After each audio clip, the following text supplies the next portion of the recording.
영광의 박수 올려드리겠습니다. 네, 아주 힘차고 또 선포하는 귀한 찬양 감사드립니다.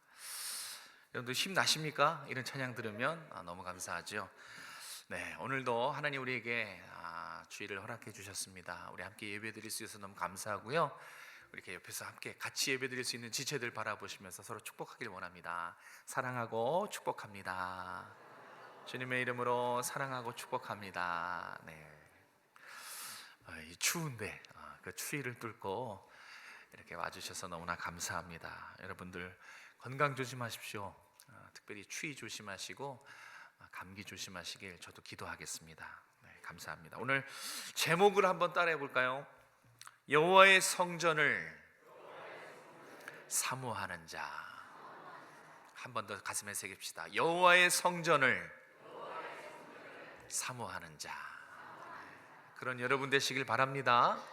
네, 교회를 사랑하고 섬기노 사모하는, 그래서 정말 여러분의 가정과 또 여러분의 삶이, 신앙이 하나님의 큰 하늘의 축복을 받기를 주님의 이름으로 축복합니다. 오늘은 2월달이 교회 중심의 달이어서 한 번은 교회 중심의 의미를 좀 나눠야겠다 그런 생각이 있었고요. 왜냐하면 교회 중심을 살려면 그 의미를 먼저 알아야 이제 실천할 수 있기 때문에 오늘 그 자리를 한번 마련해 봤습니다.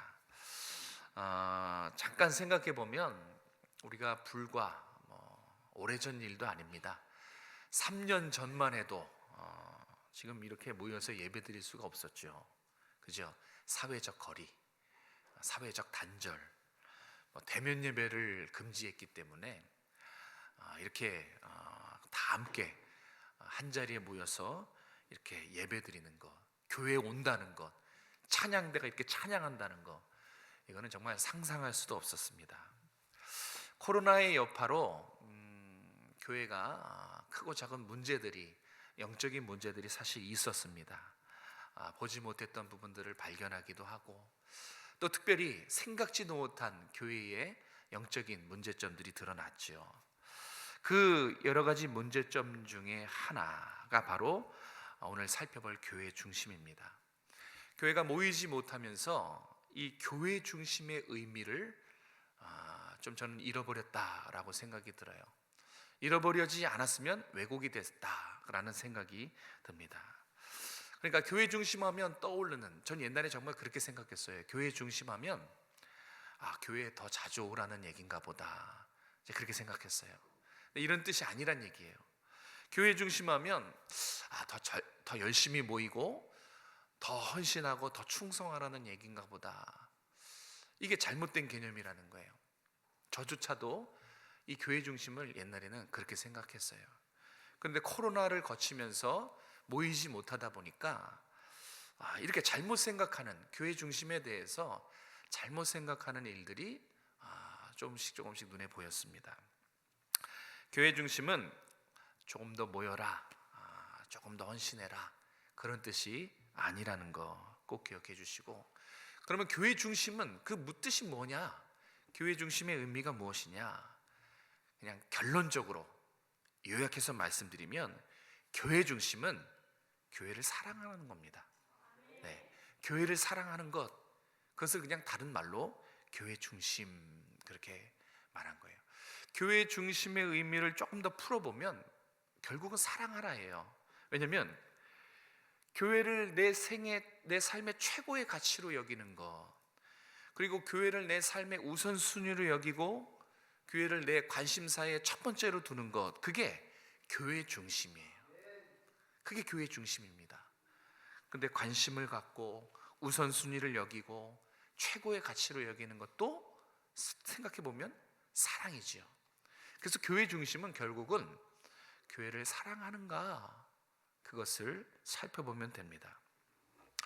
오늘 우리가 함께 살펴볼 이 시편 84편은 보통 성전을 향한 노래, 그렇게 해서 성전 사모가 그렇게 부르기도 합니다. 다른 말로 하면 이 성전을 사모하는, 이거를 다른 말로 하면 교회 중심인 거예요. 네, 그래서 오늘 이 84편에는 이 시인이 얼마나 교회를 사모하고 그 교회 중심의 의미를 잘 알고 있는지 우리가 엿볼 수 있습니다. 지금 본문의 시인은요, 성전이 너무너무 그리워요. 성전을 너무너무 그리워하고 사랑합니다. 사모해요. 그런데 성전에 갈 수가 없는 거예요. 이 순례자가 성전을 너무너무 사모하지만 성전에 갈 수가 없는 상황이 됐어요. 그래서 그 애타는 심정, 그 너무너무 성전을 그리워하는 그 마음, 갈급한 마음을 이 시로 노래로 쓴 것이 84편입니다. 대부분의 성경학자들은 이 시편 84편을 두고 이 주인공은 다윗일 것이다, 그렇게 다들 주장합니다. 다윗이 아들 압살롬이 반역해서 쫓겨나는 신세가 되지요. 황급히 도망치듯 예루살렘 성전을 떠납니다. 그래서 성전에서 예배드릴 수 없자, 평상시는 성전에서 나아가서 예배드리고 하나님을 인격적으로 경험하고 찬양하고 기도하고 그랬는데 이제 쫓겨났어요. 성전에서 멀어졌습니다. 예배드릴 수가 없어요. 그래서 너무너무 성전이 그리운 나머지 상사병까지 앓게 돼요. 상사병 아시죠? 그리워하는 거예요. 막 그것이 고통이 되는 거예요. 이것을 옆에 있던 사람이 보다 못해 이 다윗의 이 마음이, 애간장이 너무 안타까워서 이 다윗을 보고 다윗의 마음을 시로 표현한 것, 그것이 84편이다라고 성경신학자들은 대부분 그렇게 해석하고 있습니다. 저도 교회를 참 사랑합니다. 이렇게 다윗의 상사병까지는 아니지만 저도 참 교회를 사랑합니다. 제가 청소년 때도 그렇고 청년 시절도 그렇고 지금도 마찬가지로 주님이 친히 세우신 이 몸된 교회를 참 사랑합니다. 저는 학생 때랑 청년 때 거의 매일 교회에 있었던 생각이 듭니다.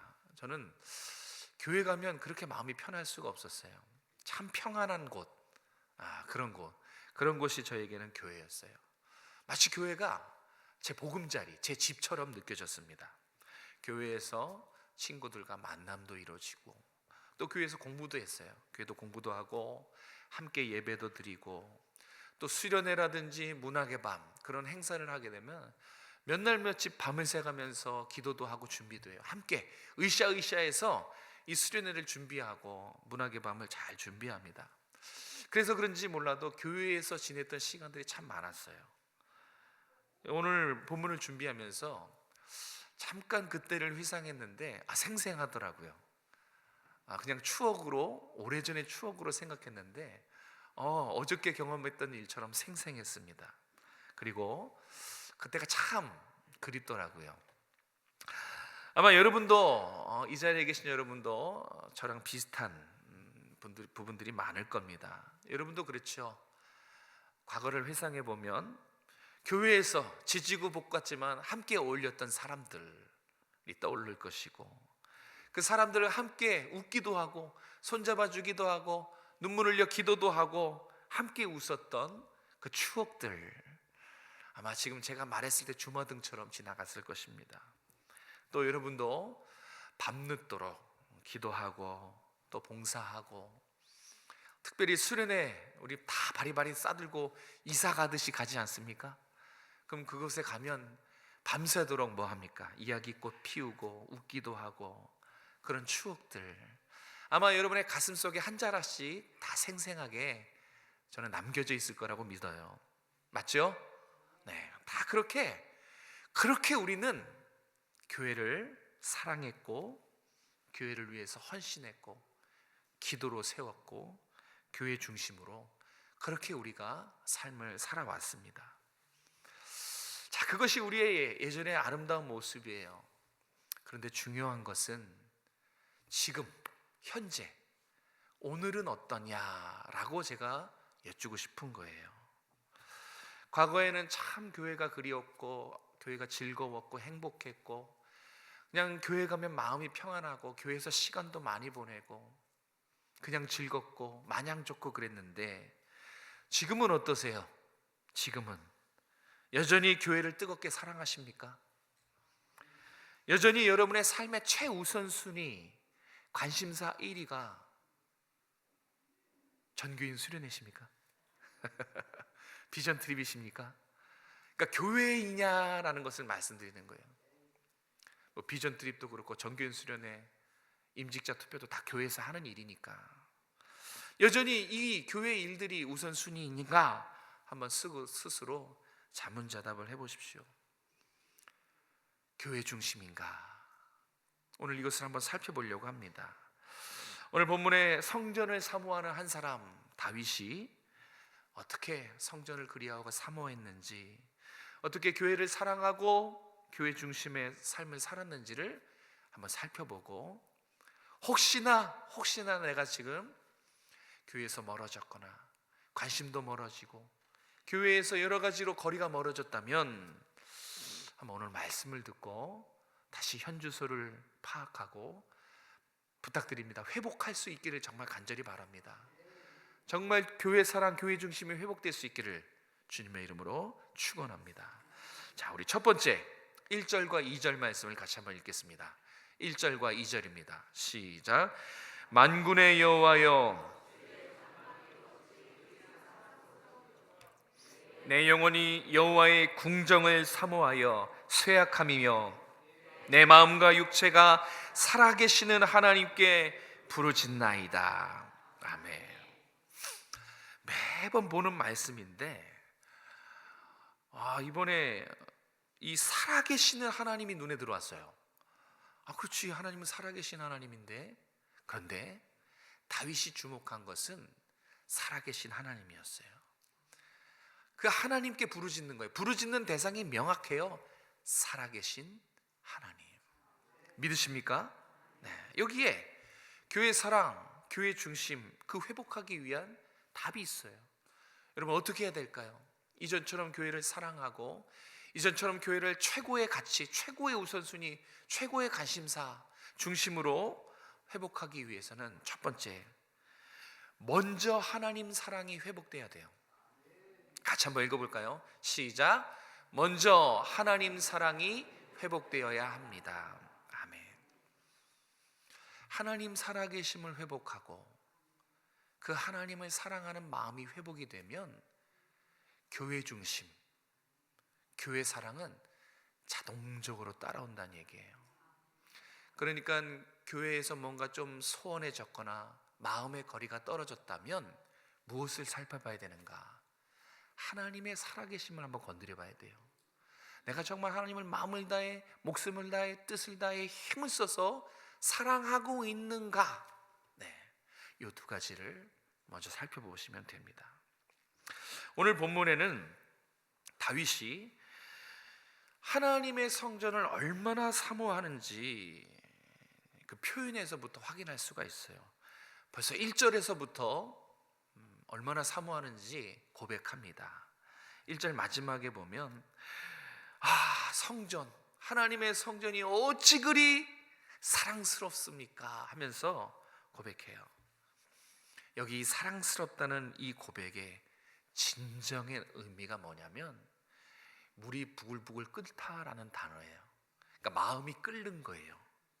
지금 다윗은 성전에 갈 수 없어요. 막혔습니다. 가면 죽습니다.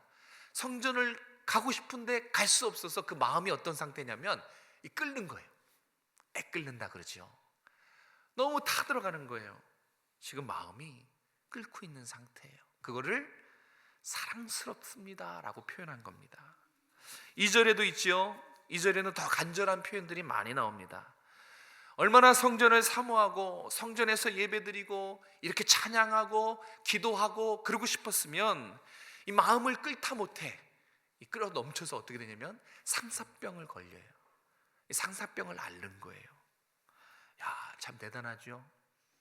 교회를 사랑해서 상사병을 앓는다. 어떻게 할 수 있느냐? 이 쇠약하다는 단어가 그래요. 이 쇠약하다는 단어를 제가 주석에서 찾아봤어요. 뭔 말인지 모르겠지만 재밌게 표현했어요. 이 얼굴이 창백해질 정도로 그리워하다. 그렇게 표현했더라고요. 온몸의 힘이 완전히 다 빠져나가 버리다. 이게 쇠약하다라는 구체적인 뜻입니다. 뭔 뜻입니까? 얼마나 그리웠으면 얼굴이 창백해질 정도예요. 얼마나 그리웠으면 힘이 다 빠진 기진막진한 상태. 근데 잘 생각해 보면 이게 정말 상사병이에요. 너무 그립고 너무 애타고 너무 사랑해요. 그런데 못 만나요. 갈 수가 없어요. 그때 사무치는 고통, 이걸 가리켜서 상사병이라고 합니다. 그러니까 지금 상사병이 걸린 거예요. 너무 예배드리고 싶은데 예배를 못 드리고 있어요. 말씀을 듣고 싶은데 말씀을 못 듣고 있어요. 그래서 마음이 끓다 못해 넘쳐서 상사병이 걸린 것입니다. 이렇게 정말 우리가 교회를 사랑했으면 좋겠어요. 정말 교회를 사랑하는 모습을 잘 보여주고 있는 것입니다. 자, 이 쇠약하라는 단어, 얼굴이 창백해질 정도로 그리워하다, 기진맥진할 정도로 사무치다, 이런 뜻입니다. 그런데 이 쇠약하다라는 단어를 제가 공부해 보니까 이중적인 의미를 갖고 있어요. 그리워하다, 사무치다라는 이 뜻 외에 또 하나의 중요한, 다윗의 상태를 나타내주는 중요한 의미가 하나가 더 있어요. 그게 뭐냐면 텅 비다예요. 조금 더 말씀드리면 비참하다.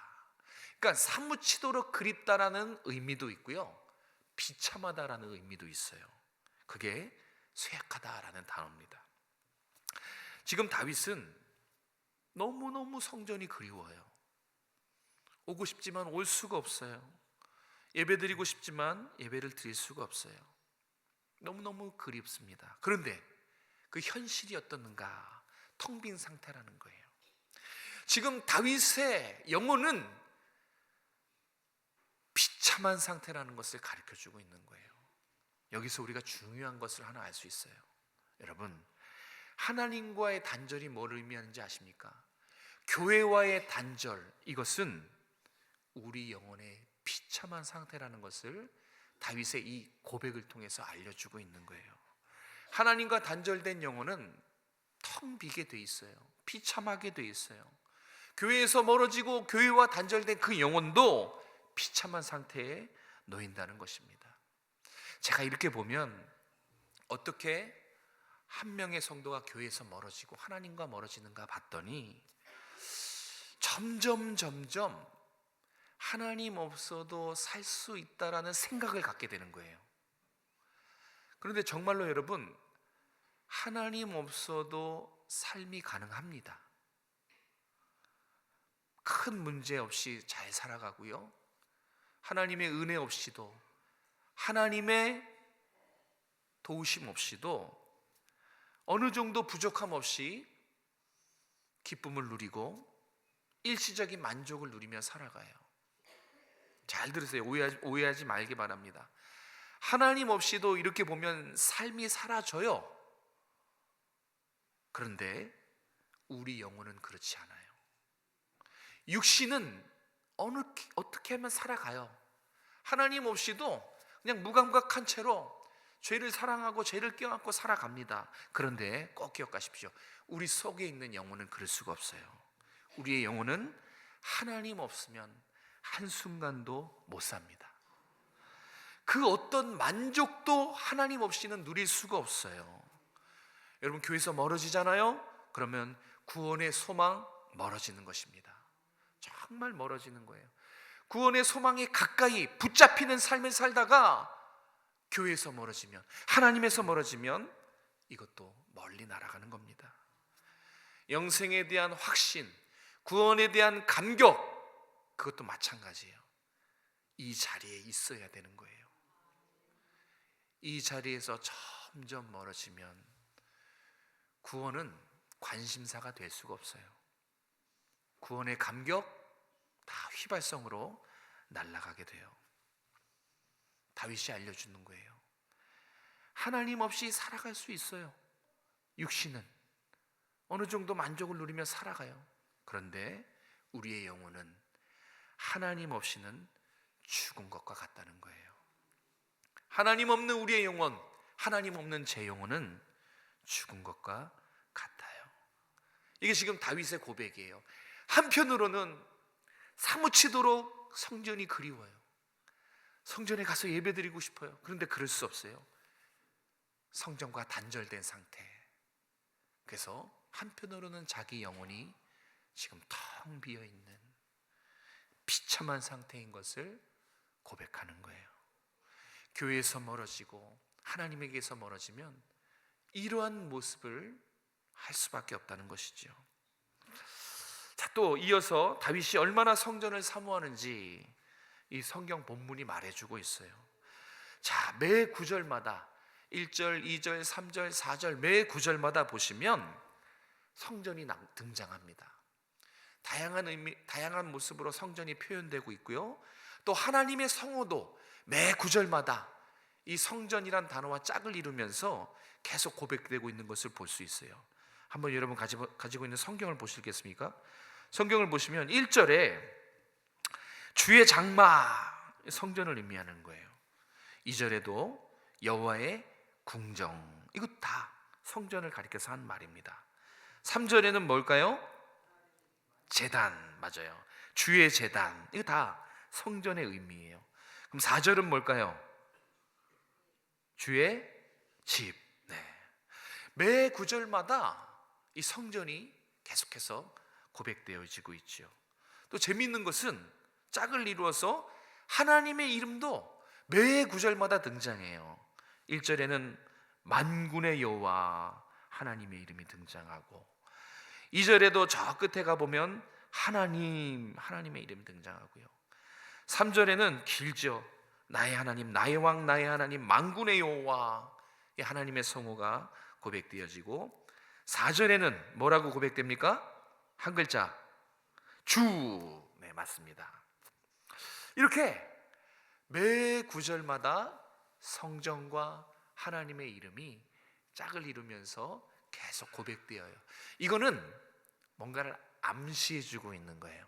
이거 그냥 이렇게 배치한 것이 아니고 뭔가 의도적으로 성전과 하나님을 연결해주는 의미를 나타내주고 있어요. 그게 뭐냐면, 자, 지금 다윗이 성전을 사모하는데 그 사모하는 이유가 뭔지를 오늘 본문 전체가 가르쳐주고 있는 거예요. 다윗이 성전을 사모하는데요, 성전의 외형이 아름다워서 사모하는 것이 아니라는 거예요. 성전이 조용하고 성전에 가면 평안함을 주고, 그래서 다윗이 성전을 사랑하는 게 아니라는 것이고요. 성전에 가면 유익이 있지요. 성경 공부도 하고 필요를 공급받고, 그런데 그래서 성전을 사랑하는 것이 아니라는 거예요. 왜 다윗이 성전을 사랑하는가? 그 이유가 1절, 2절, 3절, 4절에서 계속 반복적으로 외치고 있는 거예요. 성전에 하나님이 계시기 때문이다. 다윗이 성전을 사랑하는 이유는 성전에 누가 계시기 때문이에요? 네, 하나님 아버지가 성전에 계시기 때문에, 그래서 성전을 사랑한다는 거예요. 그런데 재밌는 표현, 여기 하나님의 이름이 계속 나오지만 구체적으로 다윗이 사랑한 하나님이 어떤 하나님인지 나와요. 성전에 하나님이 계시는데 다윗이 만났던 그 하나님이 어떤 하나님이냐면 그냥 하나님이 아니에요. 이 1절부터 4절까지를 다 요약하면 살아계신 만군의 여호와 하나님이에요. 다윗이 성전에서 예배하고 만났던 하나님은 살아계신 하나님이에요. 살아계신 만군의 여호와 하나님, 그 하나님이 성전에 계시기 때문에 계속 성전을 사모하고 성전에 가고 싶고 성전을 상사병이 걸릴 정도로 사랑했다는 거예요. 자, 이거를 잘 기억하세요. 오늘 우리가 여기에서 교훈을 얻어야 돼요. 자, 우리가 이 주께서 친히 세우신 오정성화교회를 사랑해야 되는데, 오정성화교회를 사랑해야 되는 이유도 바로 여기에 있어요. 꼭 기억하셨으면 좋겠어요. 왜 교회를 사랑하시고 교회 중심으로 사십니까? 예, 저는 여기 오래 다녔습니다. 그게 아니라는 거예요. 저희는 이웃을 잘 섬기는 지역사회에 이바지하는 교회라서 좋습니다. 그게 아니라는 거예요. 교회에 오면 성경 공부도 하고 밥도 주고 떡도 주고 필요도 주고 공급해 주기 때문에 전 교회를 사랑합니다. 물론 그럴 수 있지만 그게 본질이 아니라는 겁니다. 왜 성전을 사랑해야 하는가? 왜 오정성화교회를 사랑해야 되는가? 오늘 본문의 답은 이곳에, 바로 여기에 살아계신 만군의 여호와 하나님이 계시기 때문인 거예요. 그래서 교회를 사랑하시는 여러분 되시길 주님의 이름으로 축복합니다. 여러분이 만약도 아니죠, 여러분이 실제로 살아계신 하나님을 말씀 가운데, 기도 가운데, 성도들의 헌신 가운데 체험했다면 가정을 해야 될까요? 가정을 좀 하면 웃기기 때문에, 실제로 정말 여러분이 우리 오정성화교회를 다니면서 하나님의 살아계심, 그 살아계심을 체험하면 여러분은 분명히 교회에 자주 오고 싶을 겁니다. 교회가 자꾸 생각이 날 거예요. 여기서 하나님의 살아계심, 하나님의 존재를, 하나님의 은혜를 여러분이 경험하면 교회를 사랑하게 돼요. 교회가 내 삶의 최우선의 가치로 여겨지고요, 우선순위의 첫 번째가 돼요. 나의 모든 관심은 교회에 있어요. 교회의 양육이 무엇이고, 교회가 어떻게 행사를 하고, 이번에 임직자를 뽑을 때, 피택자를 뽑을 때 기도하게 되는 거예요. 그게 바로 교회 중심인 것입니다. 그렇게 교회 중심, 교회를 사랑하려면 먼저 하나님을 마음을 다해, 뜻을 다해, 목숨을 다해 힘써서 사랑해야 돼요. 하나님 살아계심을 회복해야 되는 것입니다.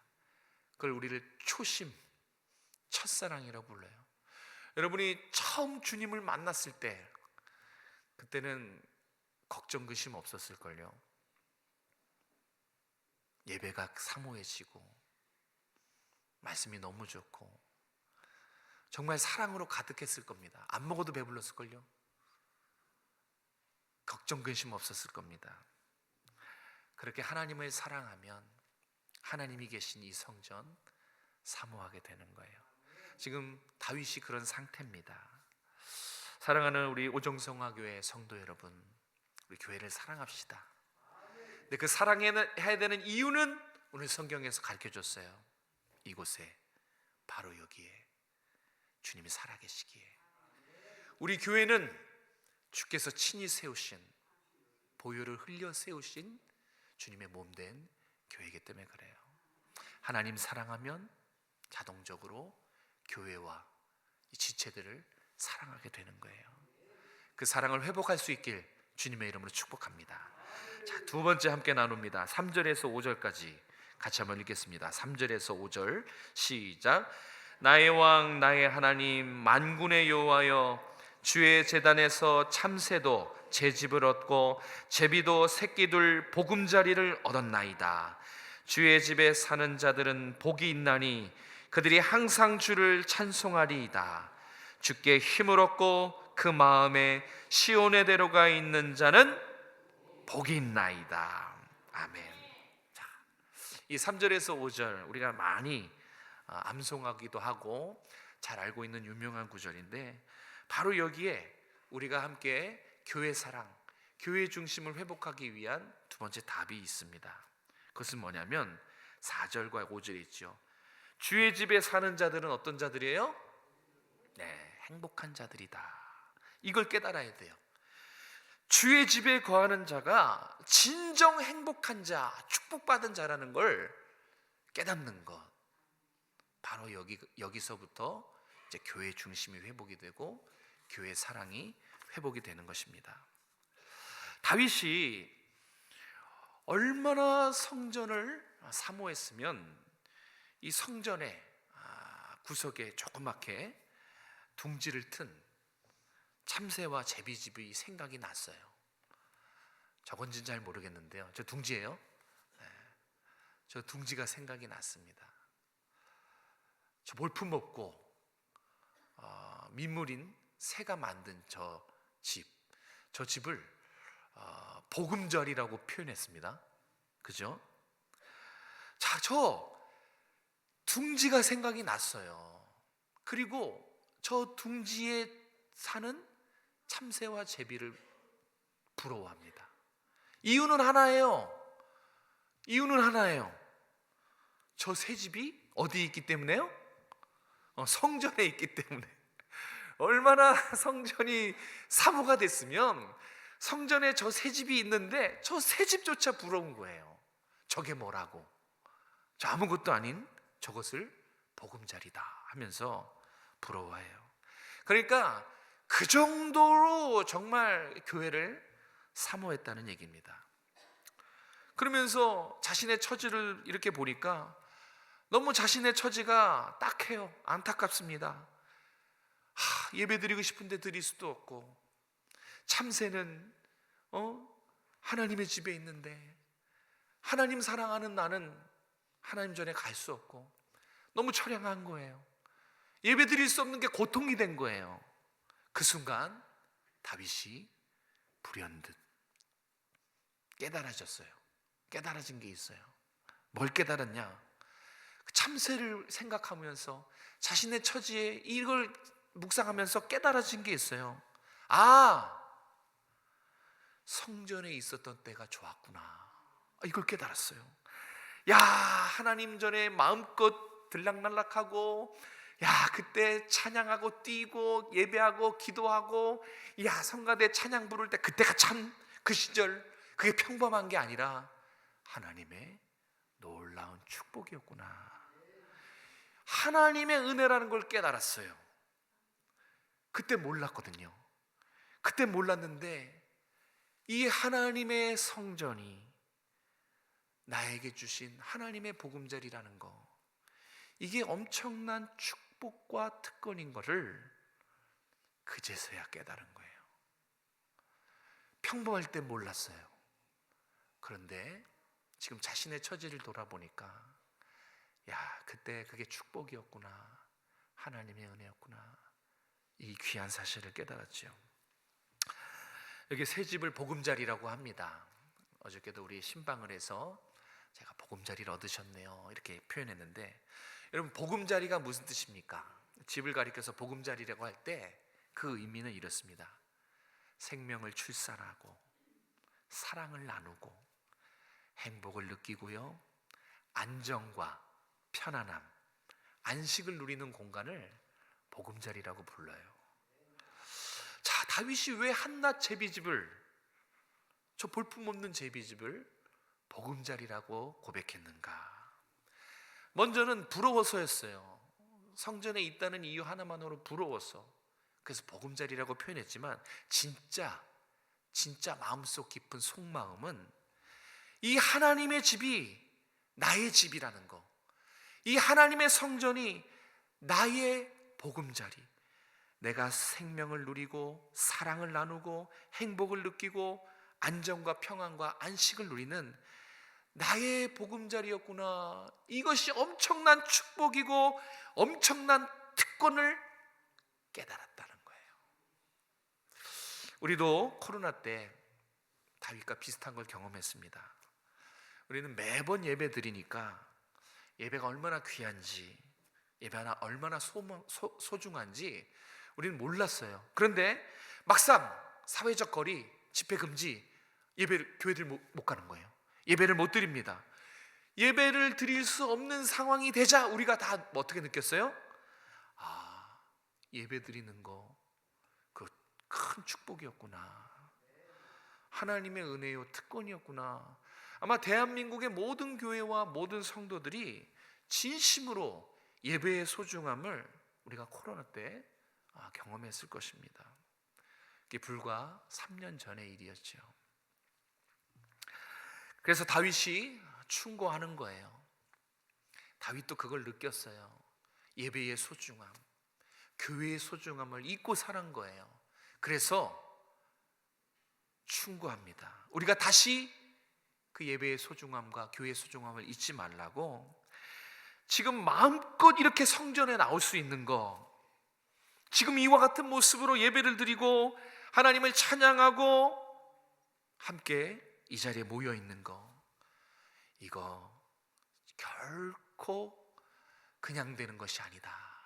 이거 감사하라는 겁니다. 잊지 말라는 거예요. 지금 이렇게 예배할 수 있는 이 자리, 이 시간, 우리의 이 모습이 이거 특권이라는 거예요. 정말 여러분들 행복한 사람이라는 것입니다. 이걸 절대 잊지 말라는 거예요.